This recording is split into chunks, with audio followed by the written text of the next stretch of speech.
Susan Robertson, welcome to the Human Capital Innovations Podcast. Thank you. I'm really looking forward to our chat. Me too. I'm really looking forward to this. We got connected a while back, and we've been preparing for this episode for a little while now, and it's been fun to get to know a little bit more about your background. In just a moment, I'll share your bio with everybody. Today, we're going to be focusing on creative thinking to achieve a growth mindset and some of the different elements that go into creativity and why that necessarily connects with ongoing growth and learning and development and some of those types of related topics. As we get started, I wanted to share Susan's bio with everybody. Susan Robertson empowers individuals, teams, and organizations to more nimbly adapt to change by transforming thinking from why we can't to how might we. She is a creative thinking expert with over 20 years of experience coaching Fortune 500 companies. As an instructor on applied creativity at Harvard, Susan brings a scientific foundation to enhancing human creativity. She combines the neuroscience of creative thinking with a big dose of fun to make the learning and behavior change really stick. I think that is wonderful. I'm so excited to have the conversation with you today. Before we dive into the dialogue, anything else that you would like to share by way of background or personal context or anything like that to lay the groundwork for the conversation? Sure, a little bit. My background way back when I started my career was in big corporations. So I was kind of on the other side of the table before I became a consultant and a coach. And I did a lot of work in big organizations in new product development, which is how I got interested in the creative thinking, because creative thinking is a critical skill for any kind of innovation. So I guess over the course of the years, I became more and more interested in the creative thinking part. And that's how I eventually found my way into becoming a creative thinking coach and expert and instructor. And I found my passion. So I love it. Yeah, that's great. And I'm really excited to delve into this because I think there's a lot of misconceptions around creativity. And I'm more of an introvert. I'm more of an analytical kind of person. I have more creative side to me. I like to sing. I like music. I do a little bit of that. But largely, in the quote unquote traditional sense, I don't usually think of myself as like a super creative person. And I think that's largely due to broader society and culturally how we tend to define creativity. And I think that does a tremendous disservice to what creativity really is. And it causes people to, I think, shut down their creative side because they don't necessarily frame themselves as a creative person. And that can have, unfortunate impacts on their personal life, their professional life, and it's so unnecessary. So how can help us start out by reframing creativity more expansively so we can have a better sense of it, and then we can move from there. I will. So it's unfortunate that in our society, you're exactly right, we have sort of labeled some people as creative and some people as not. But in the academic sense of creative thinking, which is what I'm talking about, I'm not talking about artistic creativity. I'm talking about creative problem solving.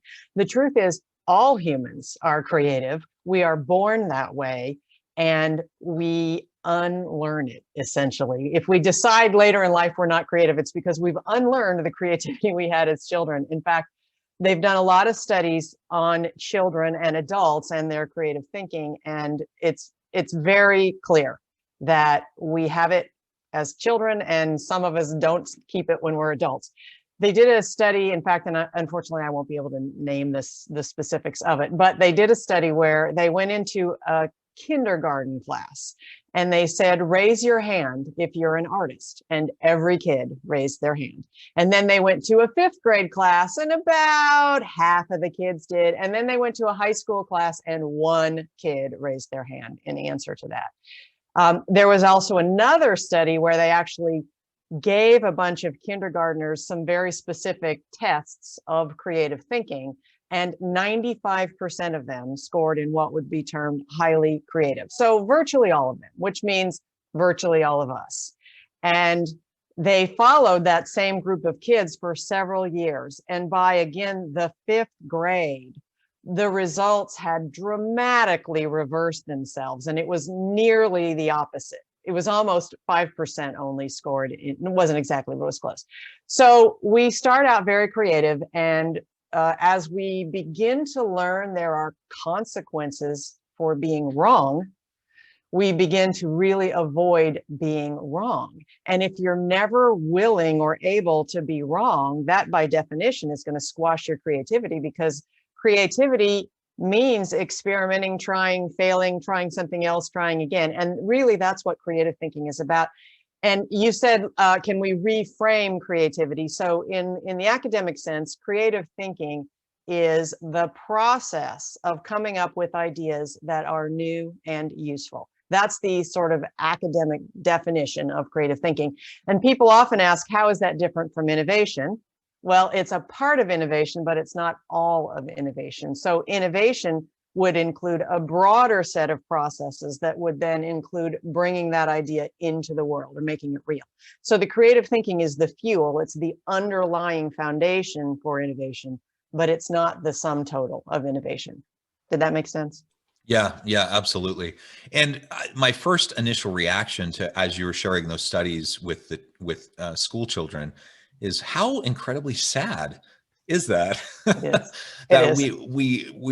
we have systems set up in such a way that it really does tend to drum the creativity out of us, or at least convince us that we're not creative.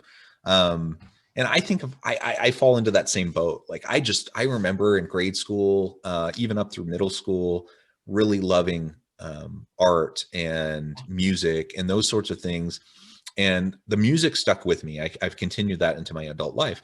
But the artistic stuff in terms of like pottery and painting and drawing, I don't do any of that now. And I used to really enjoy it. So that's sad, that's something that I allowed to kind of be knocked out of me. But then that can then adjust our framing and way of thinking about how creativity might feed into these other areas. So the academic definition of creativity, as you mentioned, just coming up with new creative solutions to problems. I mean, all of us need that in our everyday lives. And we all do it. And we all do it. Yeah. We're pushed up against the wall. We have to come up with a solution. Right. That's what people do. That's what we do each and every day when we just come up against the messiness of life, right? Right. So so the bad news is we sort of unlearn it. The good news is we can relearn it. And that's what, people like I do. I come in and teach people creative thinking skills that help you to be a little bit more effective and a little bit more efficient and a little bit more on demand in terms of your ability to come up with new and innovative ideas. There are a lot of neuroscience-based reasons why actually we tend to come up with incremental ideas generally, as opposed to disruptively new ideas. And being aware of some of those things and knowing some tools to help manage our thinking and retrain our brains can really help enhance your ability to think more creatively. Yeah, well, that's great. So what are some of those barriers? Whether it's societal, cultural barriers, cognitive barriers, whatever, like what are some of the most common barriers to creative problem solving, and how can we start to break those down? Yep. So I'm going to talk about a few, and they are going to be a little bit, we're going to dip our toe just for a moment into neuroscience, but not very deep. We'll only go about ankle deep maybe. So there are several cognitive biases that limit our thinking in ways we don't realize. And just for people who might not be familiar with what cognitive biases are, let me define them very quickly. So cognitive biases are a set of shared mental shortcuts that all humans have. And people, when I say the word bias, people often think I'm talking about an individual or a personal bias. So mine would be different than yours, which would be different from someone else's. But that's not what these cognitive biases are about. Cognitive biases are mental shortcuts that all humans share. We all have all of them. And they are heuristics we use for problem solving and decision making. And it is our brain trying to be efficient and use less energy and not think very hard. So our brain uses these shortcuts. And in some senses, they're adaptive because some of them help us, for instance, stay out of danger.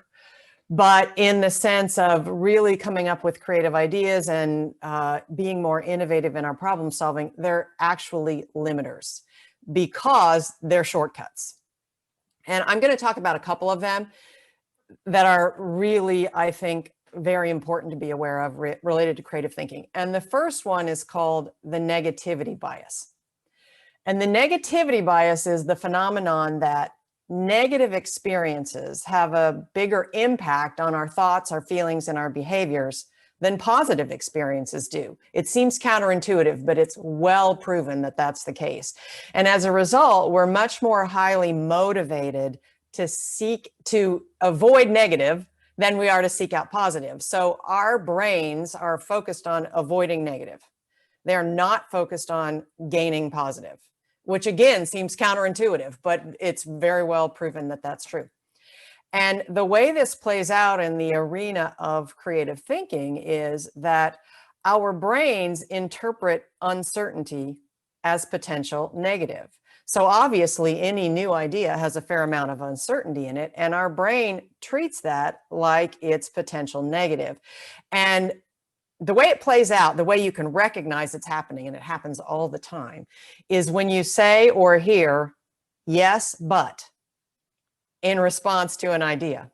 And what comes behind the but is always the potential problem, why it might not work or why we might not be able to do it. So yes, but that will cost too much. Yes, but we don't have enough time. Yes, but that's not how our computer system works. There are all kinds of reasons why we can come up with why something might not work. And because this is an instinctive, almost survival response in us, this avoiding negative, it's very easy to kill ideas because we can come up with many, many reasons why they might not work. Our brains are sort of laser focused and lightning fast on identifying that potential negative, and we're really good at it. So that's one of the primary barriers that inhibits creative thinking. And it's both on an individual level. So if you and I were just having a conversation and you had an idea, my instinctive response would be to say yes, but, and point out all the problems. And that's compounded in an organization for a variety of reasons. And one of those reasons is that often the people that are hearing the ideas are managers. And in a manager's mind, they are sort of the buck stops here person. So it's my responsibility as a manager to make sure we don't make a big mistake in terms of spending a lot of time, energy, or money on something that won't work. So I'm the person who has to recognize that and say no. So the human instinct to say yes, but, and reject ideas is compounded by the manager's sense of responsibility to make sure we don't make a mistake. And so I jokingly sometimes say mid-level management is where ideas go to die. And that is because of both of a human thing and an instinctive thing and a mental thing that it's my responsibility. So it's very difficult as a manager to truly be open to new ideas because of this negativity bias. So one of the things I do when I'm working with my clients is train them in a very specific way to respond to ideas. So it's a conscious replacement for the knee-jerk yes, but response. And I call this GPS thinking. And GPS in this case stands for great problem solving. And it's a very easy to understand tool, and I'm going to describe it to you right now, but after you hear it, you'll realize it's actually difficult to put in practice. Easy to understand, more difficult to put in practice. So the way you do GPS thinking is when you hear an idea, or even when you have an idea yourself, the first thing you need to do is make a conscious effort to turn off the yes, but response and instead list everything about the idea that could be great. That's the G, great. What could be great? Knowing it's not finished, it's not perfect, it's got some rough edges, as all new ideas do, but we're going to make a conscious choice to list first what could potentially be good. And you want to make a long list of a variety of kinds of things about that idea that might be great. And once you've done that, then you go to P, which stands for problem. And you now allow your brain to recognize the problems that your brain had been trying very hard to recognize already. But there's one critical difference. And that critical difference is you want to articulate that problem in the form of a how-to question. So instead of saying it will take too long, instead you say, how can we do it more quickly?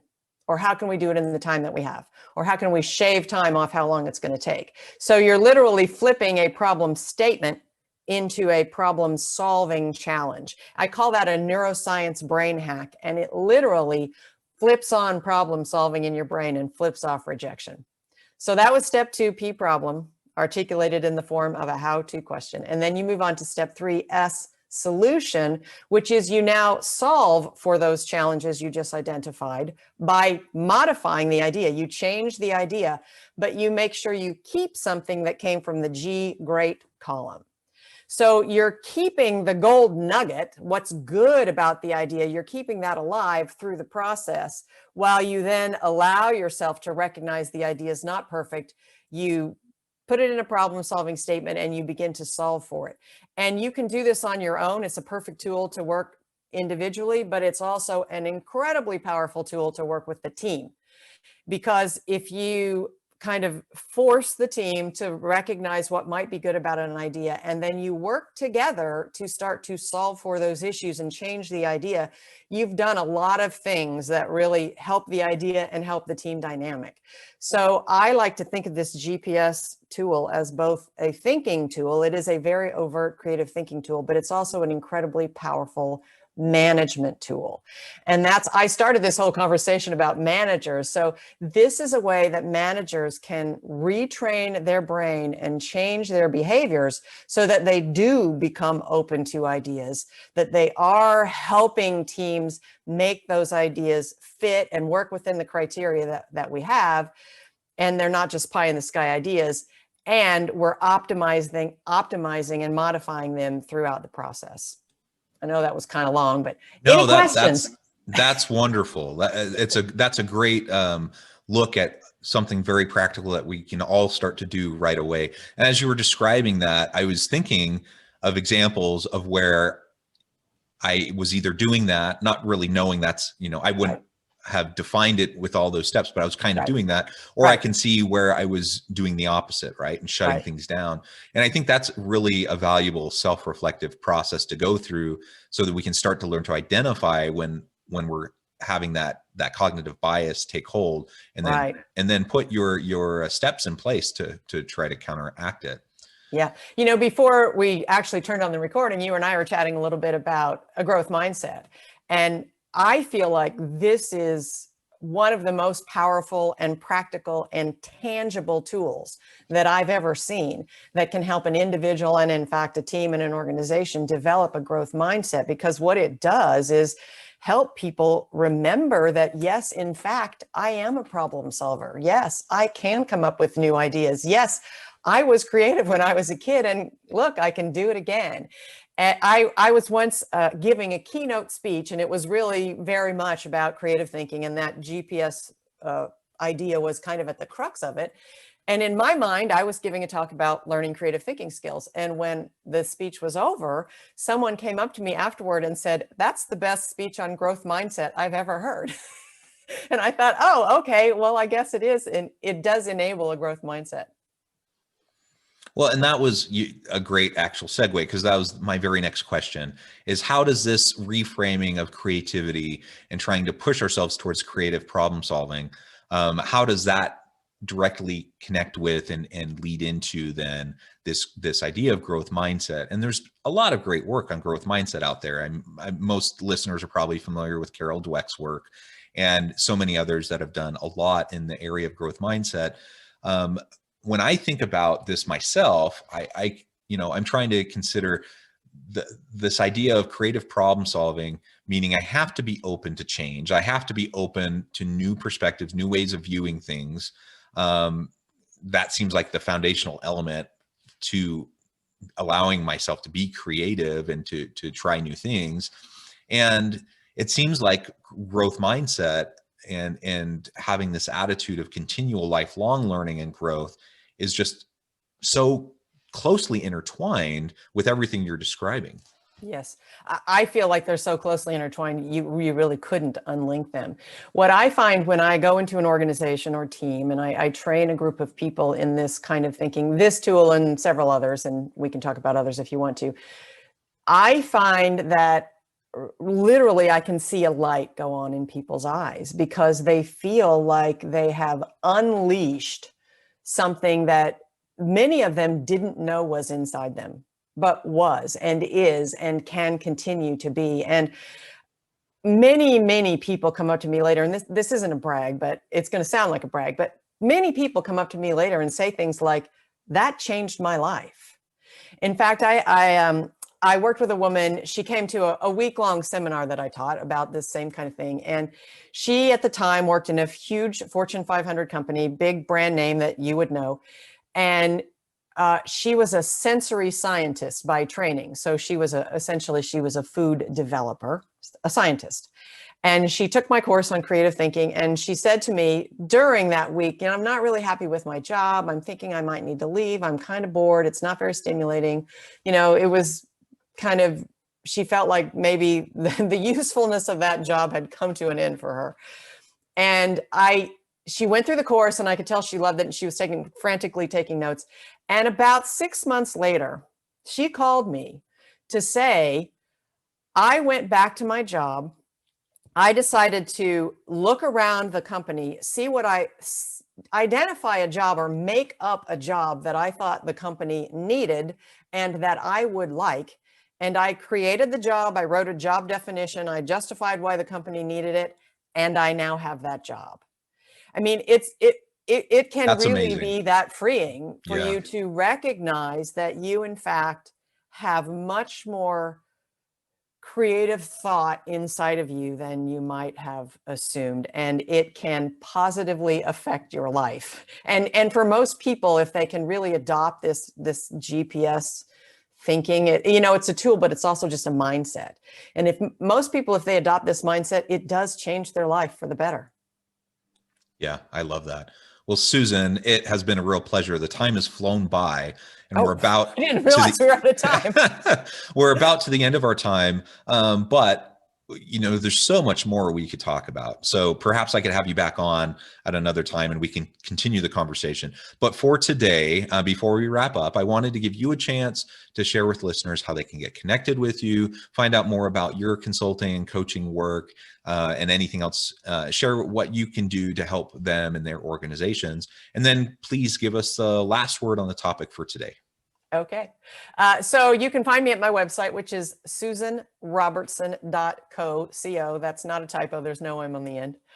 And my work is really in helping organizations shift their culture to be more creative and more innovative, and not just in the sense of product development. Often people think that innovation is just product development, but I work with companies who want to become sort of more creative as a competitive advantage across all their functions. And that can take the form of individual coaching with leaders. It can take the form of team coaching or facilitating specific problem solving meetings, or in some cases it's, training for an entire organization so that everybody has some basic skills. So that's how I help organizations. I help them become more nimble when they need to adapt to change by changing their thinking and helping them be more creative. That's wonderful. Well, Susan, I really, really appreciate the conversation today. This has been a lot of fun, and I feel like I've learned some things that I can take back and apply immediately to hopefully help me to be more creative in my own problem solving. I hope listeners will reach out, get connected, find out what Susan and her company can do for you. And as always, I hope everyone can stay healthy and safe, that you can find meaning and purpose at work each and every day. And I hope you all have a great week.